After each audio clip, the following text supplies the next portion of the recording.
not okay. All I want, and I pray, all I need. Good morning मित्रांनो, blog विश्रीमध्ये मी श्रीकांत आपल्या सगळ्यांचं खूप खूप स्वागत करतो. तर वाजले सकाळचे 5:45 आणि आज आपल्याला आहे प्रायव्हेट बुकिंग. तर प्रायव्हेट बुकिंग कशी मिळाली? काल मला ॲक्च्युली रिझर्वेशन होती आपलं केतकावळी प्रति बालाजी राऊंड ट्रिप होती ती बालेवाडीमधून. आणि मग त्यांना घेतल्यानंतर बोलता बोलता विषय निघाला. ते बोलले आम्हाला उद्या परत भीमाशंकरला पण जायचं आहे, तर तुम्ही येताल का म्हणून. तर मी येतो बोललो. तर अशा पद्धतीने आजची आपल्याला प्रायव्हेट बुकिंग मिळाली. त्यांनी नंबर पण घेतला आणि दरवेळेस म्हटले आता कॉल करत जाऊ. असे कितीतरी कस्टमर आपले नंबर घेतात, परंतु कधी कधी कोणाच्या लक्षात राहत नाही. मोजकेच कस्टमर असतात की ते आपल्याला परत रिटर्न कॉल करतात. आता वाजले सकाळचे 5:45 बरोबर, पण अंधारच आहे तरी पण तुम्ही बोलत असताना की आतमध्ये एवढा उजेड कसं काय. तर मी अशा पद्धतीने रिंग लाईट जी आहे ती गाडीमध्ये फिट करून ठेवलेले आहे. कधी अंधारात वगैरे व्हिडिओ काढण्याची वेळ आली तर ही उपयोगी पडते आता आपल्याला. तर आजच्या व्हिडिओमध्ये आपल्याला बघायचं आहे ही आपली जर्नी तर कशी होईल ते तर तुम्हाला समजेलच थोडेफार व्हिडिओ फुटेज किंवा अजून काय. तर मला मेसेज पण खूप येतात, दादा व्हिडिओ तुम्ही रोज कार्ड बनवत नाही किंवा डेली टाकत जा म्हणून, डेली ब्लॉग टाकत जा. परंतु माझ्याच मनाला ते पटत नाही, कारण जोपर्यंत माझ्याकडे एखादी इन्फॉर्मेशन तुम्हाला देण्यासाठी नसते तोपर्यंत व्हिडिओ बनवण्याची माझी काही इच्छा होत नाही. त्याच्यामुळं व्हिडिओ आपले येतात पण दोन आठवड्यातनं 1-2 येतात फक्त. तरी असो, ज्यावेळेस माझ्याकडे इन्फॉर्मेशन असते त्याच वेळेस मी व्हिडिओ बनवतो. तसं तर मी डेली आउट स्टेशनलाच चालतो, तुम्हाला तर माहितीच आहे.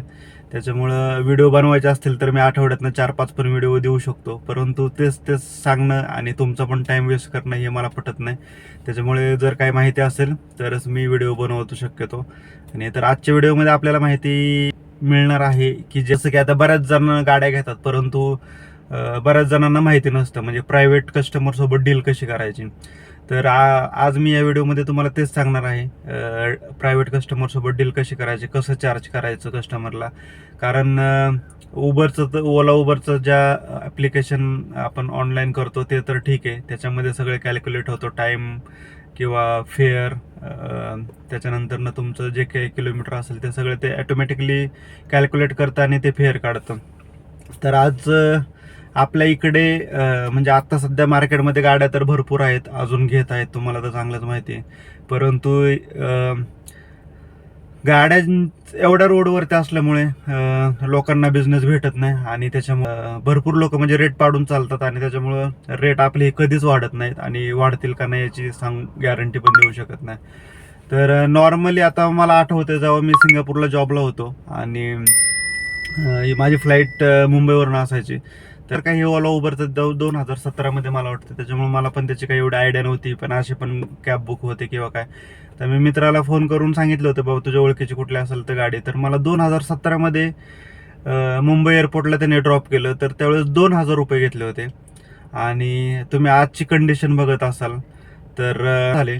आणि 7 वर्षानंतर आत्ता फक्त चार्ज करत आहेत लोक किंवा आपल्याला ऑनलाईन कंपन्या पण देतात 2,000, 2,300, 2,500, कुणी 2,200 अशा पद्धतीने चार्ज करत आहेत. म्हणजे 7 वर्षात फक्त 200-300 रुपये वाढले.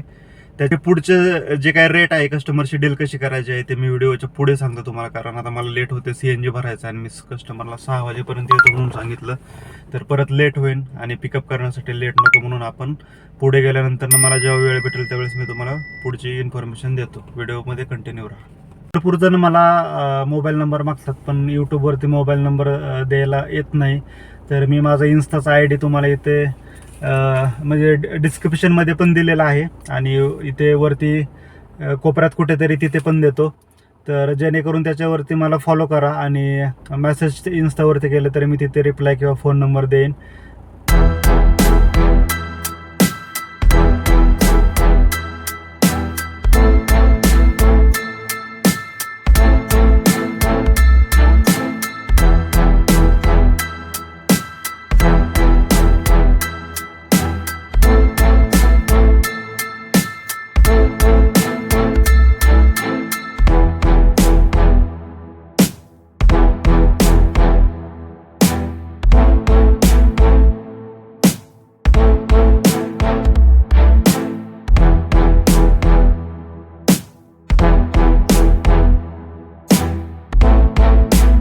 सकाळी 6 वाजता आपण पुण्यातून निघालो होतो आणि 10 वाजता आपण भीमाशंकरमध्ये पोहोचलो. म्हणजे जवळजवळ 4 तास लागले, कारण अर्धा पाऊण तास ते ब्रेकफास्टसाठी थांबले. आणि भीमाशंकरमध्ये आपण एंट्री केल्यानंतर 2 पार्किंग भेटतात. सॅटर्डे संडे आणि मंडेला जर सुट्टी असेल तर 2 किलोमीटर अगोदरच मंदिराच्या पोलीस लोक किंवा तिथलं स्थानिक प्रशासन हे बॅरिगेड लावून गाड्या आतमध्ये सोडत नाहीत. म्हणजे अलीकडेच पार्किंगला लावावं लागतात.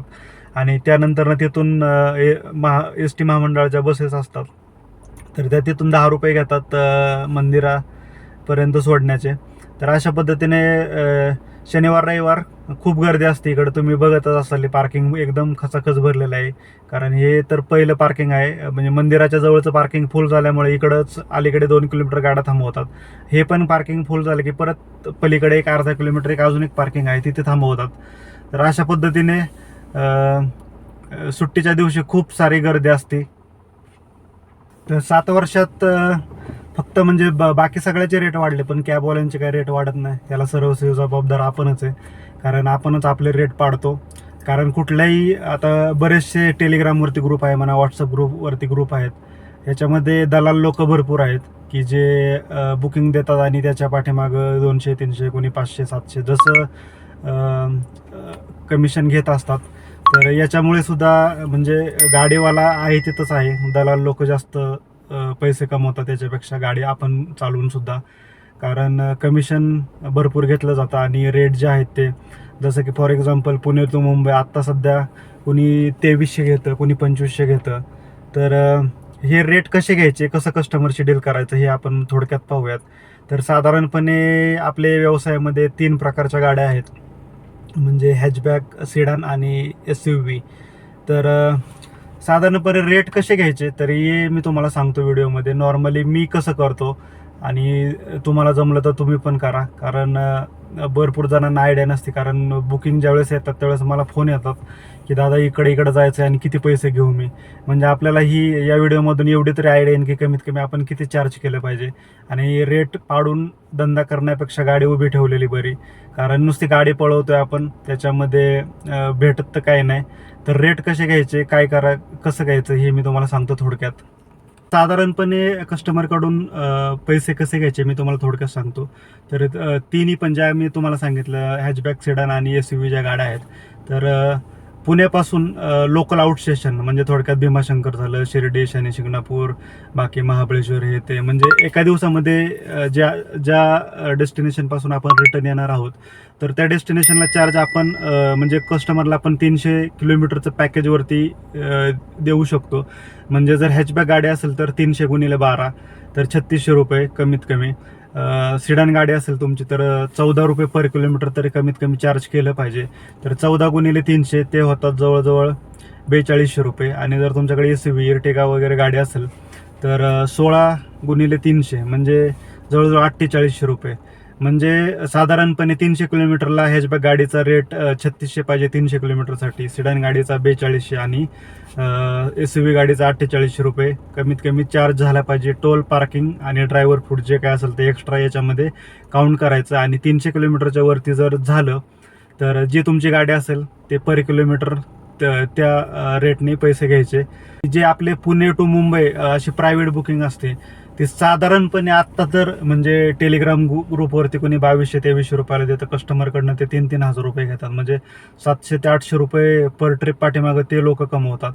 तर मी तरी म्हणजे साधारणपणे मी तरी असं करतो, जर वन वे ड्रॉप असेल तर मी कमीत कमी 2700-2800 रुपये चार्ज करतो. आणि राऊंड ट्रिप जर असेल तर 5500 पर्यंत मी इन्क्लुडिंग टोल असा चार्ज करतो. परंतु मार्केटमध्येच एवढ्या गाड्या झालेल्या आहेत त्याच्यामुळं लोक खूप रेट पाडून चालतात. एखादा 13-14 रुपये किलोमीटरने चालत असेल तर अजून आपल्या इथं 10-10 रुपये किलोमीटरने पण चालणारी लोक आहेत. आणि तीच लोक बोलतात की गाडी धंद्यामध्ये परवडत नाही, कारण आपण सगळा धंदा जो करतो तो लॉसमध्ये करतो. जर तुम्ही 10 रुपये 11 रुपयाने चालत असाल तर त्याच्यामध्ये काहीच राहणार नाही. कमीत कमी आपल्या गाडीच्या म्हणजे आपण गाडीला जेवढे पैसे खर्च केले त्यानुसार तरी कमीत कमी चार्ज केलं पाहिजे आपण कस्टमरला. भले आपल्याला एखादी ट्रिप नाही भेटली तरी चालेल, परंतु लॉसमध्ये धंदा करण्यात काही एक अर्थ नाही. त्याच्यामुळं मी तर सांगेल सगळ्यांनी जे काय असतील ते आपले रेट एकदम परवडत असेल तरच ती ट्रिप करावी, नाही तर नाही केलेली पण परवडते. कारण मी आजचं जे कस्टमर मला बोललं होतं की 2700 रुपये उबरला दाखवते. सर मग त्यांना मी सांगितलं सगळं समजावून की सर 2700 रुपये ते 5 तासाचे दाखवतं आणि 200 किलोमीटर तुम्हाला त्याच्यामध्ये देतं. जर तुम्ही मला प्रायव्हेट घेऊन गेले तर तुम्ही मला 4200 रुपये पे करता, बरोबर. परंतु याच्यामध्ये तुम्हाला म्हणजे सकाळी आता मी तुम्हाला घेऊन चाललो तर रात्री 12 वाजेपर्यंत मी तुमच्यासोबतच असणार आहे.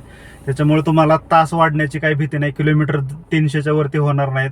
आणि प्रायव्हेट गाडी असल्यामुळे तुम्हाला माझी ड्रायव्हिंग वगैरे सगळं माहिती आहे. त्याच्यामुळे तुम्ही एकदम विश्वासाने माझ्या गाडीमध्ये बसू शकता. आणि या सगळ्या गोष्टी कस्टमरला समजून सांगितल्या. त्याच्यानंतर कस्टमर म्हणला ठीक आहे 4200 रुपये ते 4200 रुपये. तर अशा पद्धतीने कन्व्हिन्स करता आलं पाहिजे आपल्याला कस्टमरला, नाहीतर कस्टमरला बाजारामध्ये 10, 11, 12 रुपयांनी पण भरपूर गाड्या भेटतात. परंतु आपल्यामध्ये जर क्वालिटी असेल तर कस्टमर सुद्धा जास्त पे करण्यासाठी तयार आहे. आणि मार्केटमध्ये असे कितीतरी कस्टमर आहेत की आता माझेच जवळजवळ आता औंध बाणेरमध्ये मी म्हणजे ज्यावेळेस आपली इंटरसिटी बुकिंग पडते, नंतर कस्टमर आपली ड्रायव्हिंग, आपला स्वभाव बघून किंवा आपण कशा पद्धतीने त्यांच्याशी बिहेव करतोय हे सगळ्या गोष्टी बघून कस्टमर फोन करतात. आणि जर माझ्याकडे समजा वेळ नसेल किंवा मला अवेलेबल नसेल, मी जर कस्टमरला बोललो की सर तुम्हाला दुसरी मित्राची गाडी देतो, तर ते सरळ सरळ म्हणतात तू असशील तरच आहे, नाही तर दुसरी आम्हाला गाडी नको आहे. म्हणजे आपण जरी जास्त चार्ज केलं तरी पण कस्टमर पे करायला तयार असतो, कारण त्याला तिथं क्वालिटी, स्टँडर्ड आणि सर्व्हिस भेटते. तर अशा पद्धतीने आपणच आपलं स्टँडर्ड वाढवलं तर पैसे सुद्धा आपल्याला ऑटोमॅटिक वाढतील. अजून एक विषय असा होता की मला भरपूर म्हणजे 2-3-4 जणांचे फोन आले की दादा ही वेंडरशिप काय आहे. तर वेंडरशिप ओला उबरमध्ये चालते आणि ही आपल्या म्हणजे आपण आपलं प्रोफाईल चांगलं ठेवलं त्याच्यामुळे आपल्याला वेंडरकडे जायची काही एक गरज नाही. तर वेंडर लोक जसं की आता एव्हरेस्ट फ्लीट हा एक उबरचा वेंडर आहे, तो त्याच्या अंडर गाड्या नवीन विकत घेतो आणि त्याच्या अंडर म्हणजे उबरला त्यांनी गाड्या कनेक्ट केलेल्या आहेत. तसेच ओलामध्ये पण प्रायव्हेट वेंडर आहेत, भरपूर आहेत. त्यांचं कनेक्शन डायरेक्ट ओला ऑफिसमधून आहे असं तरी मला वाटतं. कारण साधारणपणे आता म्हणजे माझ्या जर कानावर आलेली माहिती अशी की एक गाडी जॉईन करण्यासाठी म्हणजे छोटी गाडी जर तुम्हाला वेंडरच्या अंडर जॉईन करायला 5000 रुपये घेतो, इर्टिगा वगैरे 10,000 रुपये घेतात. आणि मुंबईची ट्रिप जर तुम्हाला म्हणजे ट्रिप पण त्यात त्यांची काय सेटिंग आहे ॲक्च्युली मला सुद्धा माहीत नाही, पण पर ट्रिपला जर आपल्याला पुण्यातून मुंबईची ट्रिप पडली तर 300 रुपये किंवा तिकडनं इकडे पडली 300 रुपये. म्हणजे एवढा असा काळा बाजार चालू आहे. आणि जे प्रामाणिकपणे कामं करतात त्यांच्यासाठी काही नाही, म्हणजे इथं 2 नंबरच आपल्याकडं तर जास्त चालतं. तर अशा पद्धतीने हे वेंडरचं काम चालतं.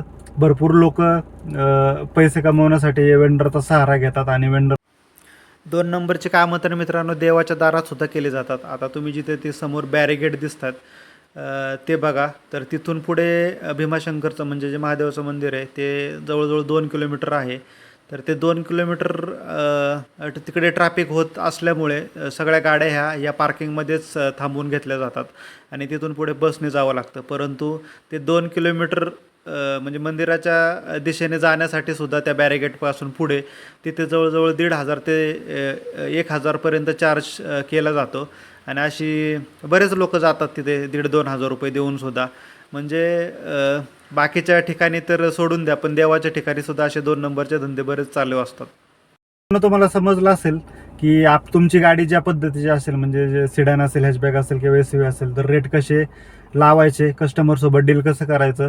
आपण जर चांगली सर्व्हिस दिली, एकदम व्यवस्थित कस्टमरशी बिहेव केलं तर तुम्हाला प्रायव्हेट ट्रिपसुद्धा मॅक्झिमम पडतील. आणि प्रायव्हेट ट्रिप कमी रेटमध्ये अजिबात चालवू नका, काहीच परवडणार नाही. प्रायव्हेट ट्रिप करायचे असतील तर हे जे रेट तुम्हाला सांगितलेत मी, तर त्या रेटनेच चाला. मी तर 1 रुपया जरी कमी देत असतील किलोमीटरसाठी तर ती ट्रिप घेत नाही.